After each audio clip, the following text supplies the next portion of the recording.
दोस्तों, आज भारतीय अर्थव्यवस्था के 100 प्रश्न पढ़ने वाले हैं। यह 100 मुख्य इम्पोर्टेंट प्रश्न हैं, तो इसे अच्छे से याद करें और देखें।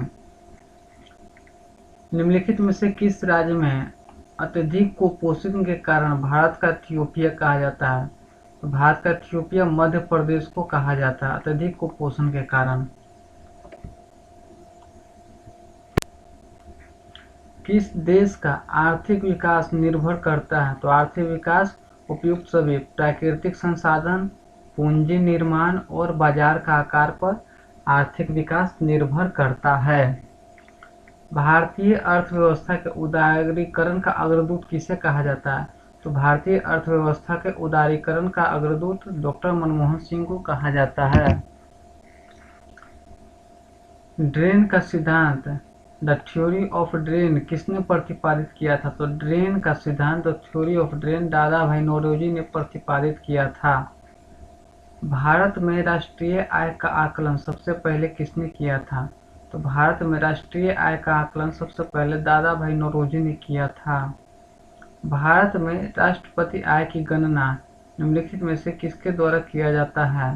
तो राष्ट्रीय आय की गणना केंद्रीय सांख्यिकी संगठन के द्वारा किया जाता है। यहाँ राष्ट्रपति हो गया, ये गलती से राष्ट्रीय होगा, यहाँ पे केंद्रीय सांख्यिकी संगठन के द्वारा किया जाता है। निम्नलिखित में से कौन सा क्षेत्र भारत के सकल घरेलू उत्पाद जीडीपी का सर्वाधिक योगदान देता है? तो जीडीपी का सर्वाधिक योगदान देता है तृतीय क्षेत्र देता है सर्वाधिक योगदान। भारतीय विधि से राष्ट्रीय आय का आकलन करते समय निम्नलिखित में से किसको शामिल नहीं किया जाता है? तो अवितरित आय को शामिल नहीं किया जाता है, बाकी किराया, पेंशन और मिश्रित आय को शामिल किया जाता है। व्यय विधि के माध्यम से जीएनपी की गणना में क्या शामिल नहीं किया जाता है? तो जीएनपी की गणना में मूल्य ह्रास व्यय को शामिल नहीं किया जाता है। व्यय विधि के माध्यम से जीएनपी गणना में शामिल मूल्य ह्रास व्यय नहीं होता, बाकी सब कुछ शामिल किया जाए, जैसे सकल घरेलू, निजी निवेश, निबल विदेशी निवेश और निजी उपभोग व्यय। मुद्रास्फीति की उच्च दर और बेरोजगारी की उच्च दर की एक साथ उपस्थिति को क्या कहा जाता है? तो एक साथ स्फीति को स्टैगफ्लेशन कहा जाता है। मुद्रास्फीति की उच्च दर और बेरोजगारी स्तर दर की एक साथ उपस्थिति को स्टैगफ्लेशन कहा जाता है। रिजर्व बैंक के नोट निर्गम विभाग के पास हर समय कम से कम कितने मूल्य का स्वर्ण कोष रहना चाहिए? तो हर समय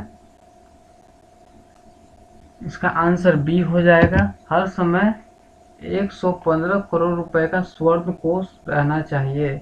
रिजर्व बैंक के नोट निर्गम विभाग के पास हर समय 115 करोड़ रुपए का स्वर्ण कोष रहना अनिवार्य है। राष्ट्रीय कृषि एवं ग्रामीण विकास बैंक की स्थापना किस पंचवर्षीय योजना में की गई थी? तो छठी पंचवर्षीय योजना में किया गया था। राष्ट्रीय कृषि एवं ग्रामीण विकास बैंक की स्थापना छठी पंचवर्षीय योजना में किया गया था। निम्नलिखित में से कौन सा भारतीय बैंक भारत में 1 लाख करोड़ रुपए के बाजार पूंजीकरण तक पहुंचने वाला पहला बैंक बना है?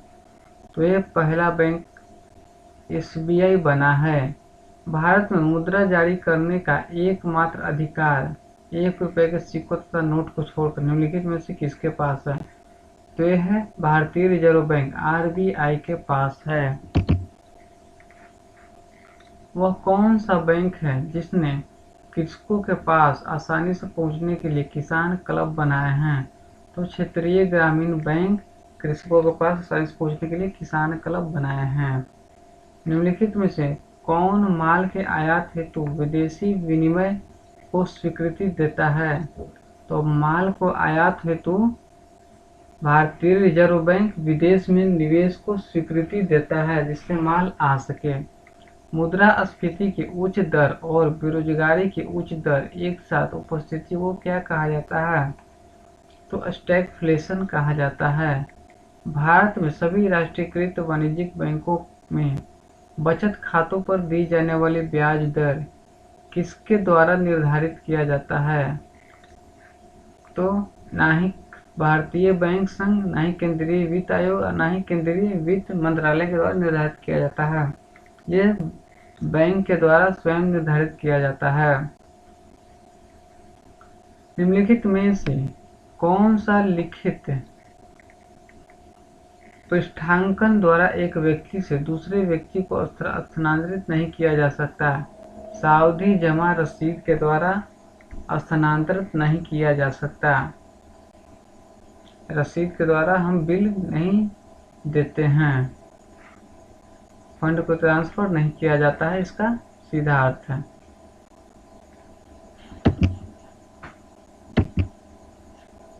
भारतीय सिक्कों को जारी करने के लिए कौन अधिकृत है?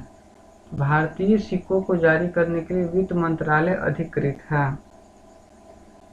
निम्नलिखित में से कौन भारत के शेयर बाजार के कार्य को नियंत्रित करता है? तो शेयर बाजार के कार्य को नियंत्रित करता है MRTP अधिनियम। निम्नलिखित में से कौन शेयर बाजार के कार्य को नियंत्रित करता है? तो शेयर बाजार के कार्य को नियंत्रित करता है सेबी, नियंत्रित करता है शेयर बाजार के कार्य को। शेयर बाजार के कार्य को, इसका आंसर बी सही होगा, सेबी नियंत्रित करता है। सेंट्रल बैंक केंद्रीय बैंक के परिणात्मक उधार नियंत्रण उपाय में निम्नलिखित में से क्या शामिल नहीं है? तो नैतिक दबाव शामिल नहीं है। निम्नलिखित में से कौन सी संख्या कृषि एवं ग्रामीण विकास के लिए ऋण से संबंधित काम करती है? तो नाबार्ड जो है कृषि एवं ग्रामीण बैंक के लिए ऋण से संबंधित काम करती है, नाबार्ड बैंक।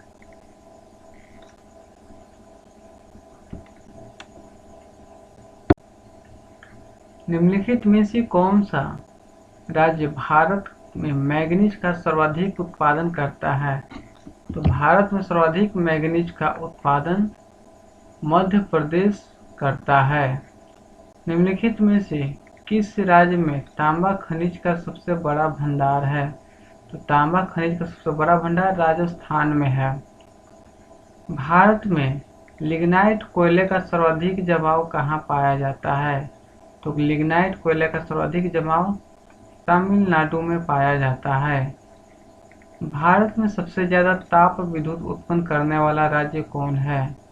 तो महाराष्ट्र राज्य सबसे ज्यादा ताप विद्युत उत्पन्न करने वाला राज्य है।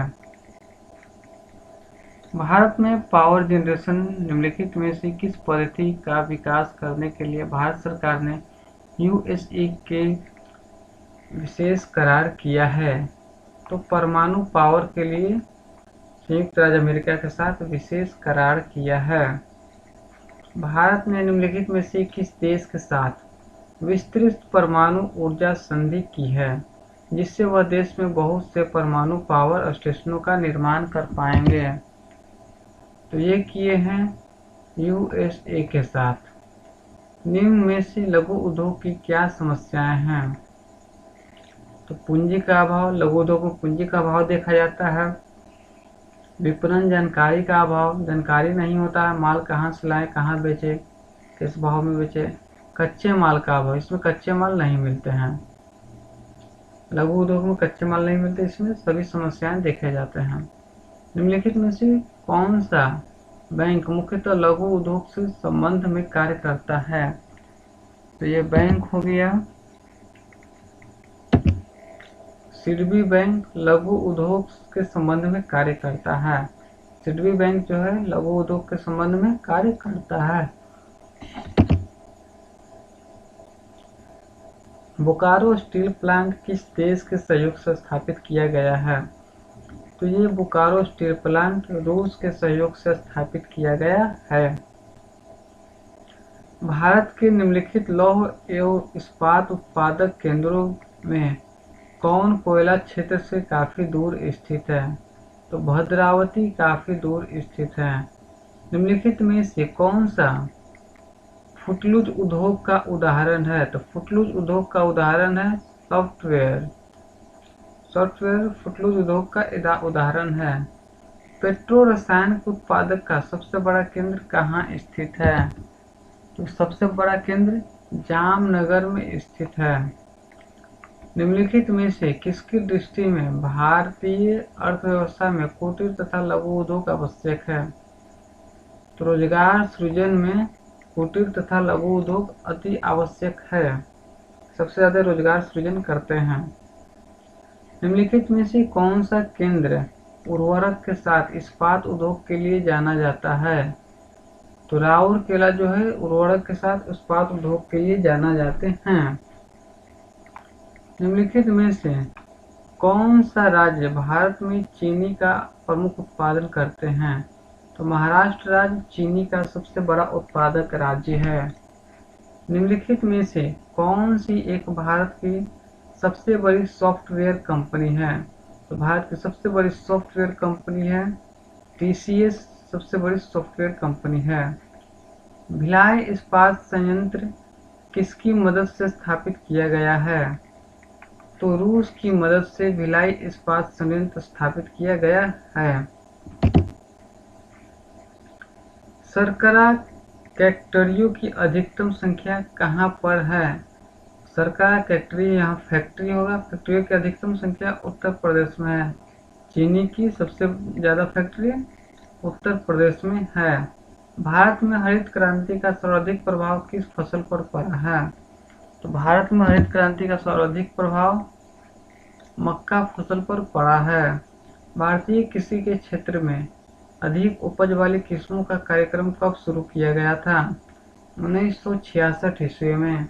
भारतीय कृषि के क्षेत्र में अधिक उपज वाली किस्मों का कार्यक्रम कब शुरू किया गया था? 1966 ईस्वी। भारत में हरित क्रांति का जनक किसे माना जाता है? M.S. स्वामीनाथन को हरित क्रांति का जनक माना जाता है। कृषि उपज के लिए न्यूनतम समर्थित मूल्य की घोषणा की जाती है। कृषि लागत एवं मूल्य आयोग। कृषि उपज के लिए न्यूनतम समर्थन मूल्य की घोषणा की जाती है कृषि लागत एवं मूल्य आयोग के द्वारा।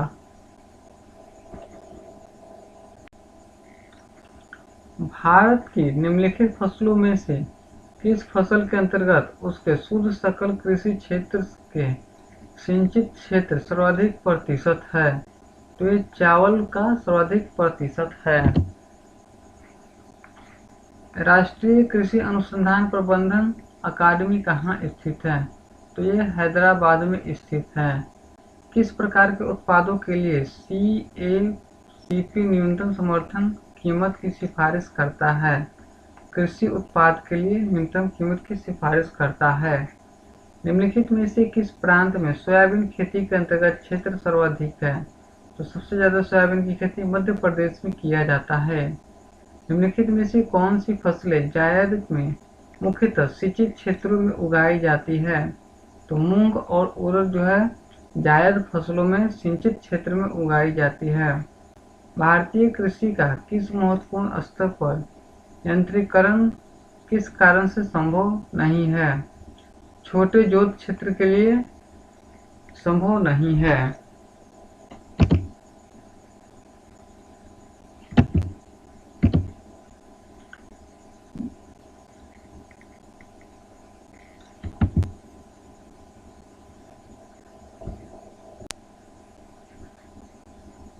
निम्नलिखित में से किस बैंक ने किसानों तक आसानी से पहुंचने के लिए किसान क्लब निर्माण किया है? तो किसान क्लब का निर्माण भारतीय स्टेट बैंक ने किया है। निम्नलिखित में से कौन सा कृषि उत्पाद अपने निर्यात से देश के लिए सर्वाधिक विदेशी मुद्रा प्राप्त करता है? तो बासमती चावल से सर्वाधिक मुद्रा प्राप्त होती है, विदेशी मुद्रा, बासमती चावल।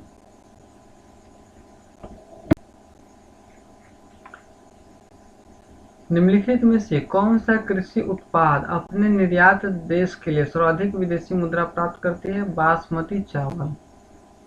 विश्व में सर्वाधिक तेज गति से रेलगाड़ी चलाने का श्रेय किस देश को प्राप्त है? ये जापान को प्राप्त है। निम्नलिखित राष्ट्रीय राजमार्गों में से किसकी लंबाई सबसे अधिक है? तो सबसे अधिक लंबाई कोलकाता हजीरा का है। भारत में अंतरस्थलीय जलमार्ग के लिए प्रयोग की जाने वाली नदी कौन सी है? तो ये गंगा नदी है। निम्नलिखित में गंगा नदी के किस भाग को हरित जलमार्ग घोषित किया गया है? तो इलाहाबाद से हल्दिया जलमार्ग को हरित जलमार्ग घोषित किया गया है। इलाहाबाद से हल्दिया के जलमार्ग को हरित जलमार्ग घोषित किया गया है, राष्ट्रीय जलमार्ग घोषित किया गया है। निम्नलिखित प्रत्यक्ष करों में से किस कर से सरकार को अधिकतम राजस्व प्राप्त होती है? तो निगम कर से सरकार को अधिकतम राजस्व प्राप्त होती है। निम्नलिखित में से कौन सा एक साधन केंद्र सरकार के राजस्व का स्रोत नहीं है? तो कृषि आयकर केंद्र सरकार के राजस्व का स्रोत नहीं है। भारत सरकार के बजट के कुल घाटे में किस घाटे का सबसे अधिक योगदान है? तो सबसे अधिक घाटे का योगदान राजकोषीय घाटे का होता है। यदि सरकार बजट 1 अप्रैल तक न पारित हो सके तो सरकारी व्यय किस आधार पर किया जाता है? तो सरकारी व्यय लेखा अनुदान के आधार पर किया जाता है। निम्नलिखित में से कौन सा कर भारत सरकार द्वारा नहीं लगाया जाता है? तो मार्ग कर भारत सरकार द्वारा नहीं लगाया जाता है। सेवा कर, शिक्षा कर और सीमा कर यह भारत सरकार द्वारा लगाया जाता है, लेकिन मार्ग कर भारत सरकार द्वारा नहीं लगाया जाता है। भारत का आर्थिक सर्वेक्षण प्रतिवर्ष किसके द्वारा प्रकाशित किया जाता है? तो वित्त मंत्रालय के द्वारा किया जाता है। द्वितीय पंचवर्षीय योजना का प्रारूप किसने तैयार किया था? तो इसका प्रारूप पीसी महालनोबिस ने किया था। किस पंचवर्षीय योजनावधि के दौरान सरकार ने वह कृषि नीति बनाई जिससे हरित क्रांति को जन्म दिया? तो चतुर्थ योजना में हरित क्रांति का जन्म हुआ था। भारत में गरीबी हटाओ का नारा किस पंचवर्षीय योजना के अंतर्गत दिया गया था? तो गरीबी हटाओ का नारा 5वीं पंचवर्षीय योजना के तहत दिया गया था। निम्नलिखित योजनाओं में से भारत में उच्चतम वृद्धि दर किस योजना में रही है? तो 11वीं योजना में भारत में सर्वाधिक वृद्धि दर दर्ज की गया है। भारत में योजना आयोग का गठन किस वर्ष किया गया था? 1950 ईस्वी में योजना आयोग का गठन किया गया था। किस पंचवर्षीय योजना में भारी उद्योग को प्राथमिकता दी गई है? तो दूसरी पंचवर्षीय योजना में भारी उद्योगों को प्राथमिकता दी गई है। भारतीय चमड़े का सर्वाधिक निर्यात किसके द्वारा किया जाता है? तो इंग्लैंड के द्वारा सर्वाधिक किया जाता है। निम्नलिखित वर्गों में से किस वर्ग के देशों के साथ भारत का सर्वाधिक व्यापार है? सर्वाधिक व्यापार है भारत के साथ ओपेक के साथ है। भारत द्वारा सबसे अधिक विदेशी मुद्राएं किस पदार्थ के आयात पर व्यय किए जाते हैं? तो पेट्रोलियम पदार्थ के आयात पर सबसे अधिक विदेशी मुद्राएं व्यय किए जाते हैं। किस वर्ष में विदेशी विनिमय प्रबंधन अधिनियम प्रभावी हुआ है? तो विदेशी प्रबंधन अधिनियम 2003 में प्रभावी हुआ है। देशों के समूहों के साथ व्यापार करने की औपचारिक पद्धति क्या कहलाता है? तो ट्रेड वेंचर्स कहलाता है। निम्नलिखित में से कौन सी समिति भारत में निर्धनता के अनुमानों से संबंधित रही है? तो विजय केलकर समिति निर्धनता के अनुमान से संबंधित है। विजय केलकर संबंधित निर्धनता के अनुमान से संबंधित है। नरसिम्हन रिपोर्ट का संबंध किसके पुनर्गठन से है? बैंकिंग संगठन के पुनर्गठन से है नरसिम्हन रिपोर्ट का संबंध। भारत में सबसे पहले किस राज्य में मूल्यवर्धित कर वैट लागू किया गया था? तो वैट सबसे पहले हरियाणा राज्य में लागू किया गया था। भारत सरकार ने निम्नलिखित में से किस कल्याण योजना का आरंभ किया है? तो मध्याह्न भोजन कार्यक्रम का आयोजन भारत सरकार ने किया है। निम्नलिखित रूप से स्कूल जाने हेतु बच्चों को प्रेरित करने के लिए भारत सरकार निम्नलिखित में से कौन सी योजना शुरू किए हैं? तो मध्याह्न भोजन योजना शुरू किए हैं। निम्नलिखित राज्यों में से किसके द्वारा अपना वन अपना धन योजना प्रारंभ किया गया है? तो हिमाचल प्रदेश के द्वारा अपना वन अपना धन योजना प्रारंभ किया गया है। निम्नलिखित में से कौन सा कार्यक्रम ग्रामीण भारत में गरीबी दूर करने हेतु था? तो उपयुक्त सभी टाइसम, IRDP और NREP गरीबी दूर करने के लिए एक कार्यक्रम चलाया गया था। भारत के किस राज्य में गरीबों का प्रतिशत सबसे अधिक है? तो उड़ीसा राज्य में गरीबों का प्रतिशत सबसे अधिक है। निम्न में से किस राज्य का प्रति व्यक्ति आय सबसे अधिक है? तो प्रति व्यक्ति आय सबसे अधिक गोवा की है। भारत में राष्ट्रीय आय समंकों का आकलन किसके द्वारा किया जाता है? तो ये केंद्रीय सांख्यिकी संगठन के द्वारा किया जाता है। निम्नलिखित में से कौन सी राष्ट्रीय आय के मापन की विधि नहीं है? तो राष्ट्रीय आय की मापन की विधि निवेश विधि नहीं है। अंतर्राष्ट्रीय समुद्र पानी में भारतीय मछुआरों द्वारा पकड़ी गई मछलियां निम्नलिखित में से किसकी जीडीपी का हिस्सा है? तो यह भारत के जीडीपी का हिस्सा है। निम्नलिखित में से मुद्रास्फीति को नियंत्रण की विधि नहीं है। तो ब्याज की दर में कमी जो है मुद्रास्फीति के नियंत्रण की विधि नहीं है। बुल एंड बियर शब्दावली किसके लिए प्रसिद्ध होता है? स्टॉक मार्केट के लिए बुल एंड बियर शब्दावली का प्रयोग किया जाता है। भारत में कागजी नोट मुद्रा जारी करने का पूर्ण अधिकार किसके पास है? तो रिजर्व बैंक के पास है। निम्नलिखित में से किसको वास्तविक मजदूरी वेतन का प्रमुख निर्धारित किया गया है? तो इसे पदोन्नति की संभावना को इसमें उसको निर्धारित किया गया है। प्रथम क्षेत्रीय ग्रामीण बैंक की स्थापना किस वर्ष किया गया था? 1975 से प्रथम क्षेत्रीय ग्रामीण बैंक की स्थापना किया गया था। फेडरल रिजर्व निम्नलिखित में से किस देश की वित्तीय संगठन है? तो फेडरल रिजर्व यूएसए की वित्तीय संगठन है। भारत में व्यापारिक बैंकों के देनदारी के घटक को निम्नलिखित में से सबसे महत्वपूर्ण कौन सा है? सावधिक जमा धनराशि है। संपूर्ण देश में मुद्रास्फीति के नियंत्रण के लिए आरबीआई निम्नलिखित में से क्या उपाय करती है? तो इसमें से उपाय करती है रेपो रिजर्व रेपो दर का बढ़ना।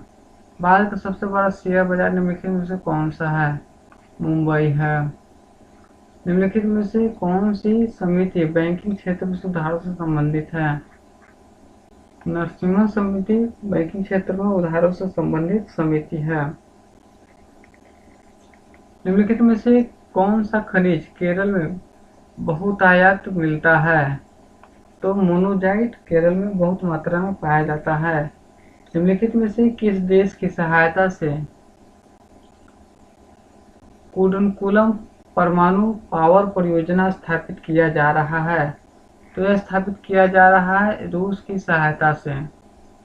लघु उद्योग के लिए संयंत्र एवं मशीनरी में निवेश की ऊपरी या उच्चतम सीमा वर्तमान में कितने प्रतिशत निर्धारित किया गया है? तो 1 करोड़ निर्धारित किया गया है। निम्नलिखित में से उत्पादन का सर्वाधिक गतिशील कारक कौन सा है?